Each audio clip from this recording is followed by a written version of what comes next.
listening to me at home. Welcome to your darling program. Welcome to Abntv newspaper review. Here with me I have the Punch newspaper and I have the Tribune newspaper. And firstly we go to the Punch newspaper. And the headline here with me with the Punch newspaper. Retail investors mission bank stocks as shareholders lose 1.6 trillion naira. Marketers stop fuel supply and quiz resurface. Public debt may hit 130 trillion naira by December. Hunger protest. Tinubu speech attracts knocks and kudos. JAMB gives sanctuary institution ultimatum to disclose illegal admission. NDLEA arrests 12 with drugs hiding in baby food scenes. Now the story in details.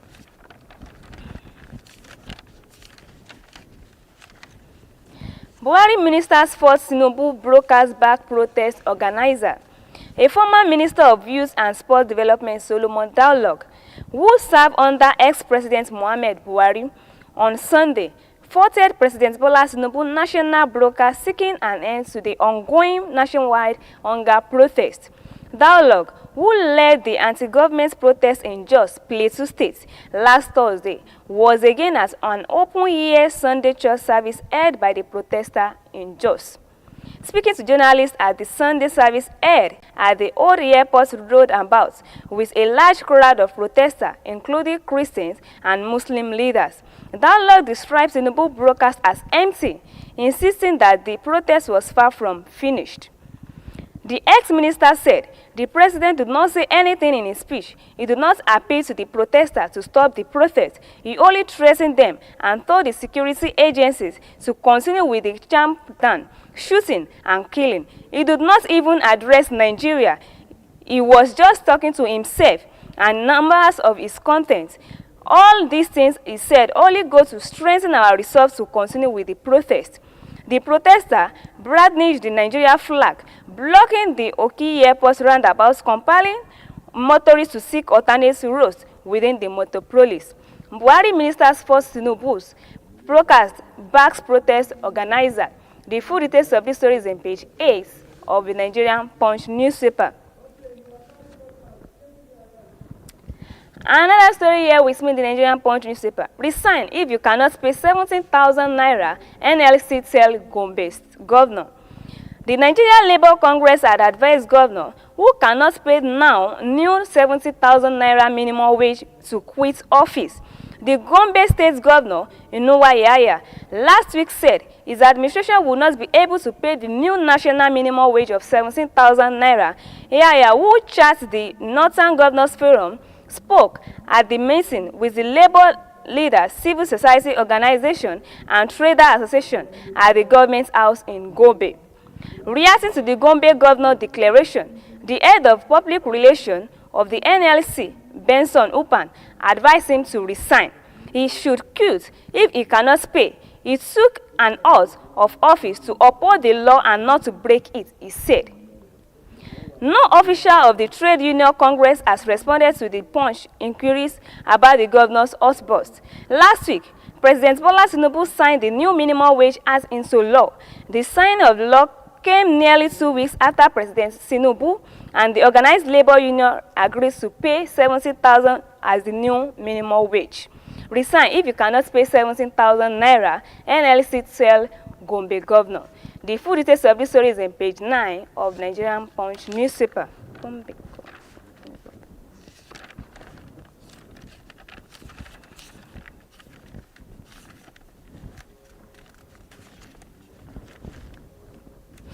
Another story here with me in the Nigerian Punch newspaper. OPS and others decry hunger protest and fear investment losses. The organized private sector and economic aspects have decried the adverse impact of nationwide hunger protests on Nigerian economy, stressing that the exercise will lead to investments plunged. According to him, investors may suspend some of their investments if they do not see any end in sight of the ongoing protests in Nigeria. The president of Lagos Chamber of Commerce and Industry, Gabriel Idosa, said the protest should shake business confidence in Nigeria. The End Band Governors in Nigeria protest, which began on August 1, 2024, across the country, resulted in the closures of small businesses and financial institutions. And also said, legal investors may decide to leave their monies in fixed deposits and watch how things turn out. They may decide to suspend some investments. Adasa said, investors would not only middle or long-term investments as they remain unsure if the economic situation would remain the same by the end of the year. The director of the Center for Promotion of Private Enterprises, Dr. Muda Yusuf, said the protests are troubling outcome. He said, he continued, protests will elevate risks to life and properties in addition to the country's economic issues. He said, the outcomes of day and one of the protests were very troubling. The protests are already spilling out of the control and managing it to become very challenging. OPS and others decry hunger protests and fear investment losses. The full details of this story is on page 40 of the Nigerian Punch newspaper.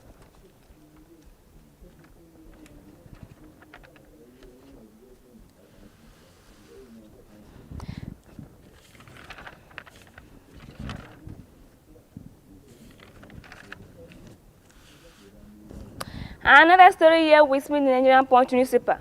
Fintech Association elects new leadership.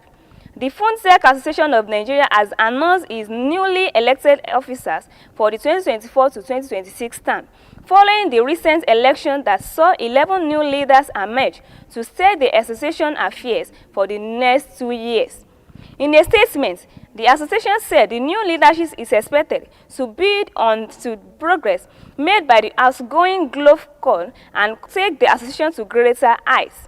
The elected officers include President Dr. Stanley Jacob, Vice President Dr. Jamli Sharif, General Secretary Tiwa, and Treasurer Oluwaseun Adesanya. Yinka Edu. The Board of Trustees had also nominated 10 members for ex-officials position who will serve alongside the elected officer. The association said further information on the nominees and the inauguration of the new Governance Council would be announced in due course. A newly elected members of the Governing Council and CEO of Exchange Post, Abiola Jimoh, expressed his gratitude and sought support for the new leadership. I am delighted to inform you of my election to the Governing Council to the Fintech Association of Nigeria earlier today, and we pray for your support and seek your collaboration of the fintech ecosystem in Nigeria. Fintech Association elects new leadership. The full details of this story is on page 47 of the Nigeria Punch newspaper.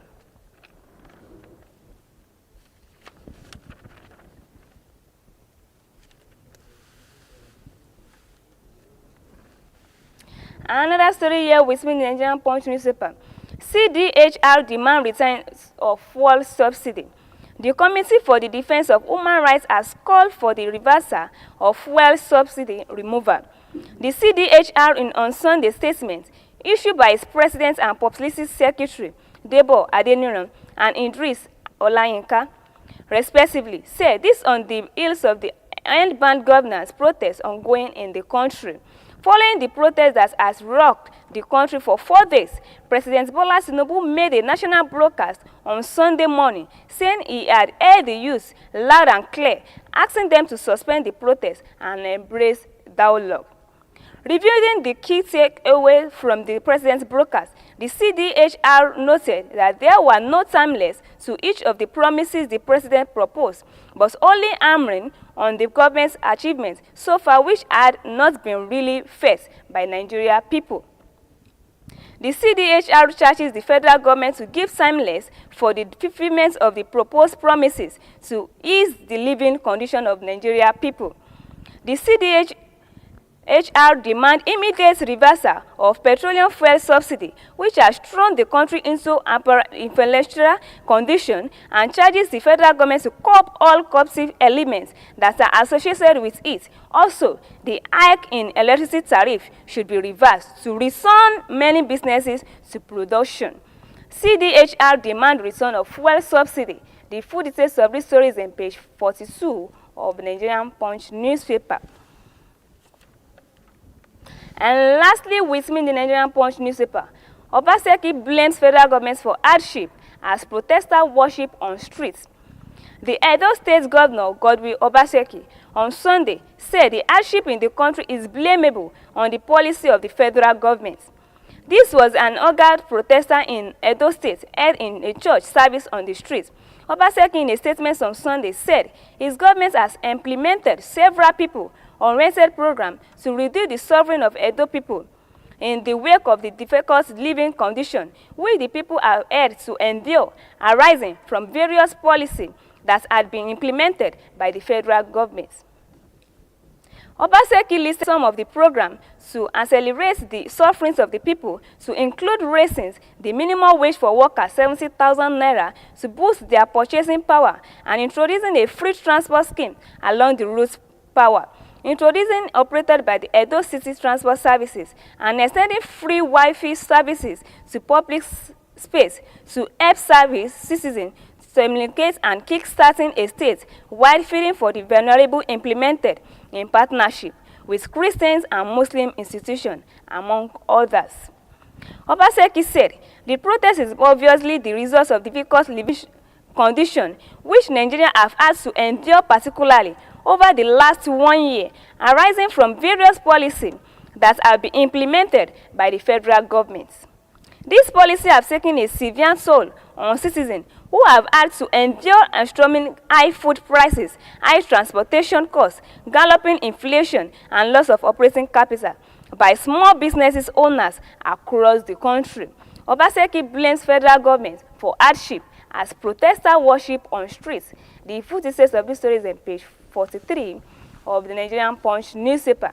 And before we come back to the second edition of this program, the Tribune newspaper. And if you'd like to follow us on our program, you can click on our website. You can click on www.abntv network. Try to subscribe and comment and like. And we also have our social media. We have the Facebook, we have the YouTube, we have the Twitter, we have the Instagram. On our Facebook, you can follow us and like and comment. Or you can click on Abntv OSUN, and likewise on our YouTube you can click on Abntv Nigeria, and we also have our Instagram. You can click on Abntv Nigeria, and lastly on our Twitter you can click on Abntv OSUN. Try to follow us and comment and subscribe and like if you'd like to follow us on our program. Before we come back to the second edition of this program, let's listen to what we have for you on our studio. We'll be right back.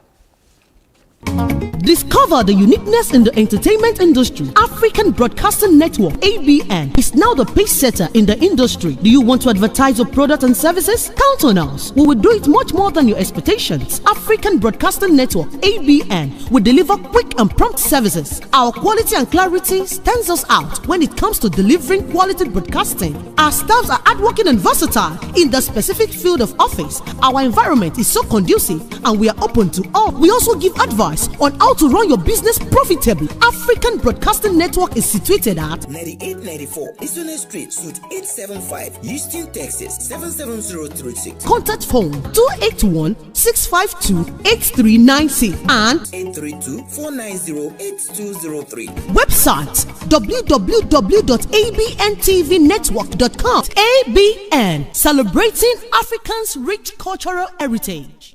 We are in our studio now to the second edition of this program, the Tribune newspaper. And here with me, the headline here with me with the Tribune newspaper. We cannot afford new electricity tariff. University tell discourse. Dangote refinery. Civil service society to monitor crude sales compliance by NMPCL. Why are we assess ceremonial bonded crop? What national broadcast? What Tinubu should have said?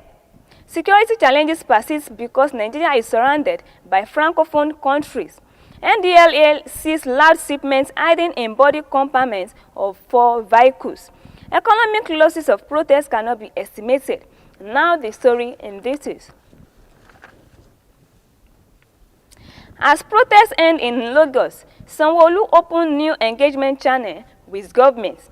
The Lagos state government has expressed appreciation to the protesters in the state for their peaceful conduct and their announcement of an end to their action following the broadcast by President Bola Tinubu on Sunday. According to a statement made available to the Nigeria Tribune by the Commissioner for Information and Strategy, Mr. Gbenga Omotosho, Governor Babajide Sanwo-Olu praised the leaders of the protest in the state, saying, "Your stoppage of the protest today is a crisis clear affirmation of the fact that you know your collective voice has been heard by the government. What you have done is not only noble, but the civilized things to do. In demonstration of Lagos State Government's commitment to continuously engagement with the youth, Mr. Governors are directed that despite the stoppage of the protest, the dialogue and engagement which the state government initiated prior to the action must continue. Consequently, Mr. Governor has directed the Ministry of Youth and Social Development, Ministry of Information and Strategy, and Office of Civic Engagement to immediately open wider channel of engagement with various stakeholders, including the protest leaders. The Executive Council members in charge of the ministry can be reached on the following dedicated citizen access line. As protests end in Lagos, Sanwo-Olu opened new engagement channel with government. The full details of this story is on page 2 of Nigerian Tribune newspaper. Another story here with me in the Nigerian Tribune newspaper. Ex-ADC presidential candidate Kauchukwu rejects protests and violence against Tinubu government. The former presidential facing violence and seeking overthrow of the democratically elected administration of Tinubu. However, he advised Tinubu to be brain-minded and consult widely instead of ruining the affairs of the nation alone. He said, "We cannot kill ourselves. Our streets flow with the blood of innocents. Over 19 killed in the scam of the protest. All for what? No child of any politician or big man was killed. Just the poor, average Nigeria, only their family member will cry and mourn them quietly, while those who have made billions from this scam laugh to the bank. We are witnesses unprecedented hardship right now. The poor can barely eat a meal in 2 days. Most of us can no longer avoid the necessity. The population of the poor is increasing by the minute. We as leaders need to come to a table of equity, justice, and fairness to address the plight of the downtrodden immediately. It is not a Tinubu problem alone, and Tinubu must stop acting like he can do it all by himself. He must show leadership and reach out across party lines to get the best and the brightest to a solution round table. We do not burn our houses because we wait to kill rats and cockroaches. Sometimes we just need to make our house clean so that rats and cockroaches will live on their own. May earliest prayers that Nigeria will soon work for every one of us. Ex-ADC presidential candidates Kauchukwu rejects protest, violence against Tinubu government. The full details of this story is on page 4 of Nigerian Tribune newspaper.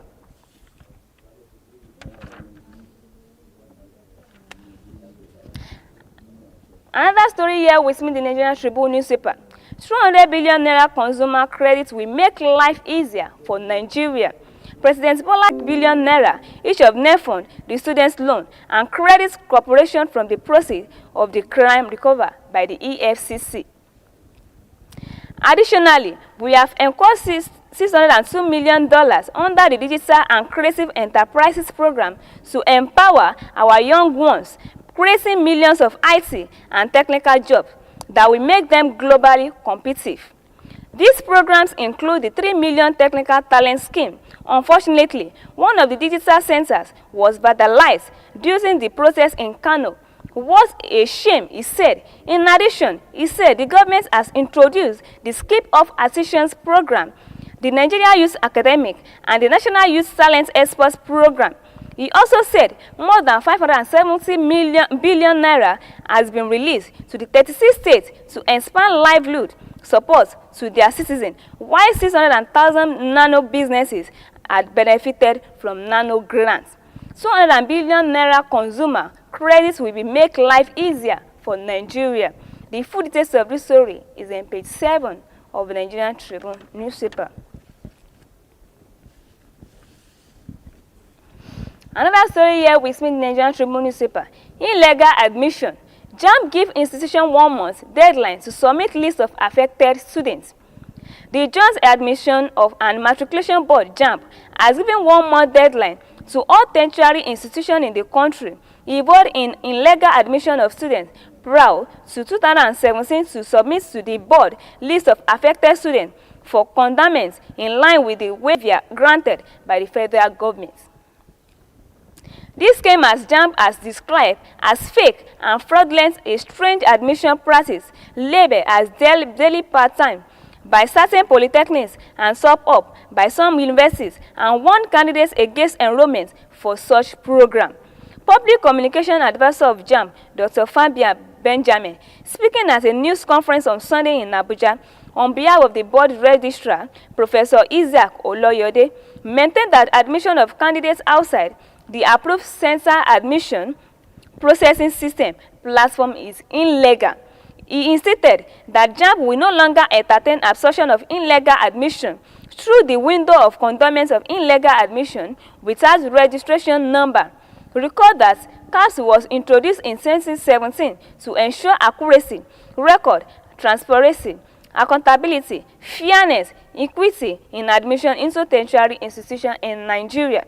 The attention of the board has been drawn to the prediction of some institutions to admit candidates outside the approved center admission processing system platform and process such through the conductment of illegal admission window to accord legitimacy. Illegal admission. JAMB gave institution 1 month deadline to submit list of affected students. The full details of this story is on page 8 of Nigerian Tribune newspaper.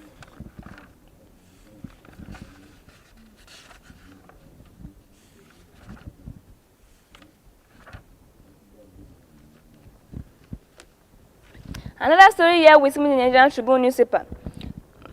Stanbic promotes female entrepreneur developments with Blue Blossom.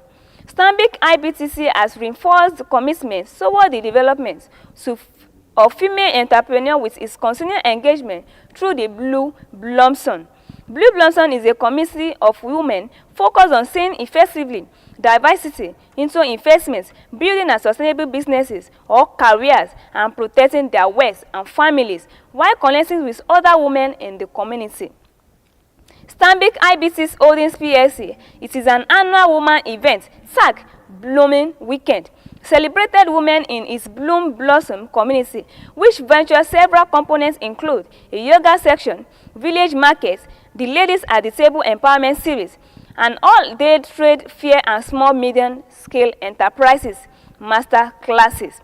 In an opening remark, Nike Benjamin, Executive Director of Business Development of Stanbic IBT's Pension Manager, noted that the primary goal is to celebrate, empower, and inspire the woman within the vibrant Blue Blossom community.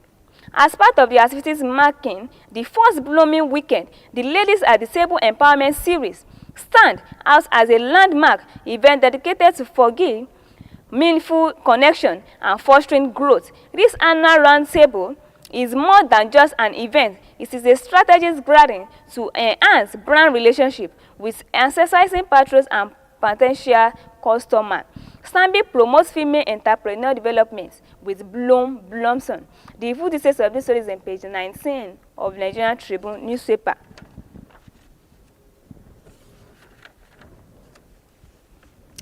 Another story here with me in the Nigerian Tribune newspaper. Support us with good policy. FEM urges government. The Managing Director CEO MP Masterpiece Limited, Mr. Emeka Ike, has appealed to the federal government to come up with policy that will promote and protect the interests of indigenous manufacturers and producers in the country. Ike, who made the appeal in Lagos at the unveiling of the company's new alcoholic spirits offering for men blended branded, noted that such support has become imperative to enable local businesses to contribute their quota to the nation's economic development. According to him, besides delighting consumers and giving them a rich range of offerings to pick from, the dubs of the new branding also demonstrated the company's confidence in the national marketplace and its commitment to investing in its dispatch all out. He explained that a lot of cars has been put into production of the four main blended branding from the ingredient source to enhance its quality and enable the locally favorable with its foreign counterparts. Support us with good policies, firms urges governments. The full details of this story is on page 21 of Nigerian Tribune newspaper. And lastly, with me in the Nigerian Tribune newspaper, Edo 2024, protests will not affect our preparation. Ahead of next month's governorship election in Edo State, The Independent National Electoral Commission has said the ongoing nationwide protest and bad governance will not in any way affect its preparation for the exercise. The Commission gave the assurance on Sunday, speaking with Nigerian Tribune. Rotimi Oyekanmi, the Chief Press Secretary to the ANEC Chairman, urged candidates and stakeholders in the electoral process not to entertain any fear over the ongoing protest. He noted that the protest had been peaceful in Edo State, where the election will hold, as there was no breach of peace so far. Restating his assurance that the Commission was on top of logistics for the election, Oyekanmi revealed that 9 out of the 13 activities on the timetable and schedule of activities for the election had been executed successfully. He said the Independent National Electoral Commission does not entertain any fear over the possibility of the ongoing protest affecting the conduct of the Edo governorship election, scheduled for 24 September 2024. The election will hold as planned. The organizer of the protest have given a pledge that it will be peaceful so far in Edo State, where the governorship election will hold. We have not heard of any significant breach of peace. Our state's office has not received or experienced any threats so far. Our preparations are on course. Out of the 13 activities on the timetable and scheduled activities for the election, we have successfully carried out 9. The 10th activity, which is official publication